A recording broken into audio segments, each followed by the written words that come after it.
केशव प्रसाद मौर्य जी का आज का ट्वीट आपने दिखाया। कल भी इन्होंने कुछ इसी तरह से ट्वीट किया था। और अगर इन दोनों ट्वीट को अगर आप पढ़ें तो बहुत कुछ चीजें वो हैं जो पुष्परंजन जी ने और प्रेम कुमार जी ने कही हैं कि केशव प्रसाद मौर्य के समझाने का तरीका ये तो कुछ ऐसा लगता है ना कि जैसे एक रस्म अदायगी जैसा, या बड़े प्यार से कहा जा रहा है कि अच्छा भाई ठीक है, जा रहे हो सोच लेना एक बार जो है जाना चाहिए नहीं जाना चाहिए, कुछ एक इस तरीके का। तब जबकि केशव प्रसाद मौर्य जो है वो धुरी माने जाते थे इन सारे लोगों को यहाँ लाने के लिए।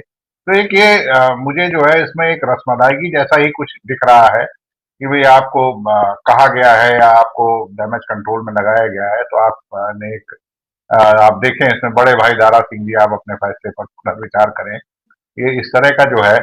और बिल्कुल सही कहा है हमारे पहले प्रेम जी ने और उसके बाद पुष्परंजन जी ने भी कि भाई आना किसे चाहिए। आखिर इन दोनों लोगों ने जो अपना इस्तीफा देते समय जो अपने दुखड़ा रोया है, जो अपना कष्ट बताया है, तो ये तो मुख्यमंत्री को सीधे इसमें हस्तक्षेप करना चाहिए ना, मुख्यमंत्री को बात करनी चाहिए। अभी तो पार्टी से इस्तीफा नहीं दिया था, अभी तो इन्होंने मंत्रिमंडल से इस्तीफा दिया था। मुख्यमंत्री को आना चाहिए, मुख्यमंत्री को बात करनी चाहिए कि आपकी कौन सी बात हमने नहीं सुनी, कहाँ आपको समस्या है, आइए जरा हम बात करते हैं। और एक बात जो पुष्परंजन जी ने कही, अगर आप याद करें, सबसे पहला समाजवादी पार्टी का चुनाव अभियान जैसे ही शुरू होता है, सबसे पहला गठबंधन उन्होंने राजभर से बाद में किया, संजय चौहान से बाद में किया, महान दल से सबसे बाद में किया। सबसे पहला समझौता जो उन्होंने ऐलान किया बाकायदा प्रेस कॉन्फ्रेंस में, तो वो सबसे पहला समझौता उनका हुआ एक ऐसी पार्टी के साथ जिस पार्टी को शायद एक सीट वो दे रहे हैं, एक सीट उन्होंने दे दी है अनूपशहर बुलंदशहर में। वो इसलिए कि भाई हम आपको अपना सहयोगी मानते हैं, इसलिए, वरना उसका कोई मतलब नहीं है उत्तर प्रदेश में। वो पार्टी है एनसीपी, शरद पवार जी की। सबसे पहला समझौता शरद पवार के साथ होता है। उसकी कोई उनको आवश्यकता अखिलेश यादव को नहीं है, सिवाय इसके कि अखिलेश यादव के जो कैंपेन होगा, अगर फिजिकल कैंपेन होता है, कोविड वोविड के साए में नहीं होते हैं चुनाव, तो शायद एक स्टार अट्रैक्शन हो जाए, एक वैल्यू एडिशन हो जाए। इसके अतिरिक्त कोई एनसीपी का मतलब नहीं, लेकिन एनसीपी के साथ होता है। इसका मतलब कहीं ना कहीं जो पुष्परंजन जी कह रहे हैं और जिसकी चर्चाएं लंबे समय से चल रही हैं, और जिस दिन से उन्होंने कहा है शरद पवार की एनसीपी के साथ समझौता होगा, आप उस दिन के बाद से समाजवादी पार्टी का जो चुनाव अभियान है, उस चुनाव अभियान में ग्लैमर देखिए। और जाहिर सी बात है कि उसमें पैसे की बड़ी भूमिका होती है कि भाई किस तरीके से प्लानिंग और बड़े लार्ज स्केल पे किस तरीके से समाजवादी पार्टी का। तो ये बात जो पुष्परंजन जी कह रहे हैं इसमें बहुत हद तक सच्चाई है कि महाराष्ट्र का काफी कुछ स्टेक पर उत्तर प्रदेश में दिखता है कि काफी कुछ महाराष्ट्र का कंट्रीब्यूशन उत्तर प्रदेश के चुनाव अभियान में इस बार रहेगा। एक बात। दूसरी बात जो केशव प्रसाद मौर्य के बारे में कही गई है, देखिए दो चीजें हो सकती हैं। एक, कि जो हो रहा है केशव प्रसाद जी की सदिच्छा के साथ, या उनका हो सकता है कि उनको लग रहा हो कि भाई ऐसा तो हो नहीं होना था और अब इसमें कुछ करने से कुछ नहीं होगा।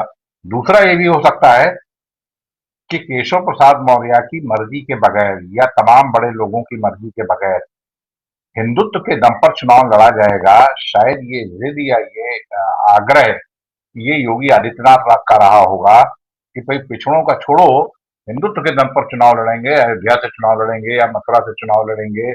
और उनके बयानों में आप 80-20 का बयान देखिए और कुछ कहिए, तो ये शायद वो चिताना भी चाहते हैं, बताना भी चाहते हैं कि भाई देखिए आप पिछड़ों को छोड़कर हिंदुत्व के दम पर चुनाव लड़ेंगे। देखिए पिछड़ों की ये गोलबंदी किस तरह भरभरा के ढह रही है, नेता लोग जा रहे हैं।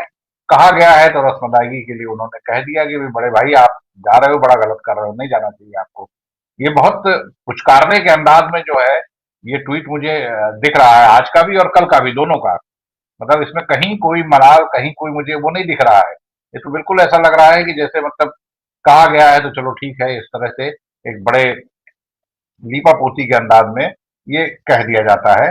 अब जो बात अभी अमलेंदु जी भी कह रहे थे, दरअसल दिक्कत उत्तर प्रदेश में इस बात की है कि ये जो अंतर्कलह है भारतीय जनता पार्टी का, जो काफी समय तक चद्दर के नीचे था, वो अब चद्दर हट गई है। और वो चीजें अब निकल के सामने आने लगी हैं। और इतना जैसे जैसे अभी तो पहले चरण के टिकटों का ऐलान होगा, दूसरे चरण का मतलब उत्तर प्रदेश में अभी टिकटों का बंटवारा होगा। टिकटों का बंटवारा जो होगा वो भी बड़ा रोचक होगा।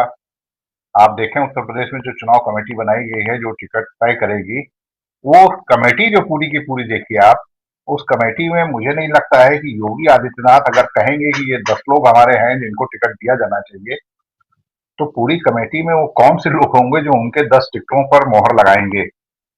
वही अपने आप में अंतर विरोधों से भरी हुई है। उसमें ज्यादातर लोग ऐसे हैं जिनकी योगी आदित्यनाथ ताल्लुक नहीं है।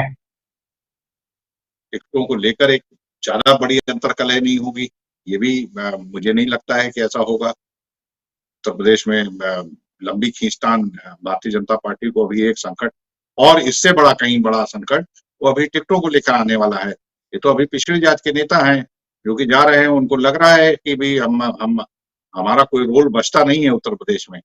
और अमित शाह ने, अगर आपको याद हो, इत्तेफाक से वो भी आपके ही चैनल पे उस दिन इस विषय पर चर्चा हुई थी, जिस दिन अमित शाह ने ये कहा था कि उत्तर प्रदेश का मुख्यमंत्री अगला वो योगी आदित्यनाथ होंगे, और योगी आदित्यनाथ को अगर 22 में लाओगे तो 24 में मोदी जी को वहां देखेंगे आप। तो ये कहकर मुझे लगता है कि उन्होंने पिछड़ों को एक साफ मैसेज वहीं दे दिया था कि भाई देखिए, अब चुनाव जो है वो पिछड़े पिछड़े आप अपनी कहानी भूलें। चुनाव जो है वो आप लड़े जिताएं, आप वोट दें, मुख्यमंत्री योगी आदित्यनाथ बनेंगे। उस दिन से पिछड़ों में और ज्यादा निराशा घर कर गई।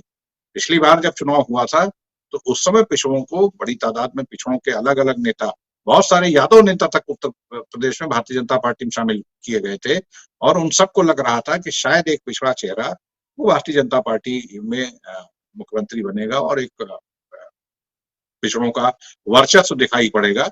जो कि वर्चस्व क्या छोड़िए, पिछड़ों को एक उचित स्थान तक देना।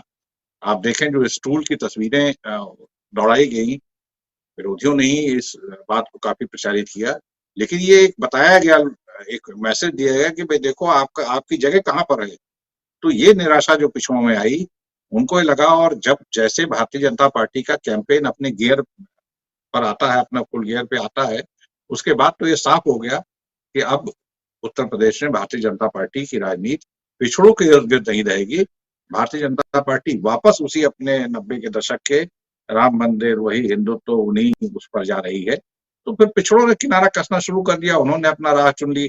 और मुसलमानों की बात जो अभी कही हमारे वरिष्ठ साथी पुष्परंजन जी ने, देखिए ये मुसलमानों की का रुख किधर है या कहाँ जा रहा है, इसका एक अंदाजा आप लगा लीजिए। आज से 1 महीने पहले ओवैसी को मीडिया में कितना प्रमुखता दी जाती थी, क्या स्थान मिलता था, और पिछले 20-25 दिन में ओवैसी के 2-3 दौरे हो चुके, लेकिन कहीं कोई जिक्र तक नहीं हो रहा है। और भारतीय जनता पार्टी के कई नेता तो अब निजी बातचीत में ये भी कहते हैं कि भाई ये दांव एक बड़ा गलत दांव हो गया है, ये बेकार निकल गया। तो सीधी सी बात है कि खुद ओवैसी को भी ये मालूम हो गया, और जो लोग भी अल्पसंख्यकों की राजनीति के दम पर या अल्पसंख्यकों के वोटों के दम पे बहुत बड़े किले बांध रहे थे, उनको भी ये मालूम हो गया है कि जो दो ध्रुवीय राजनीति है, इसमें अल्पसंख्यक किस पाले में खड़ा है। और ये जो नेता हैं पिछड़ी जातियों के, ये ज्यादातर नेता इसमें वो हैं जो काशीराम के सामाजिक न्याय आंदोलन से निकले हैं।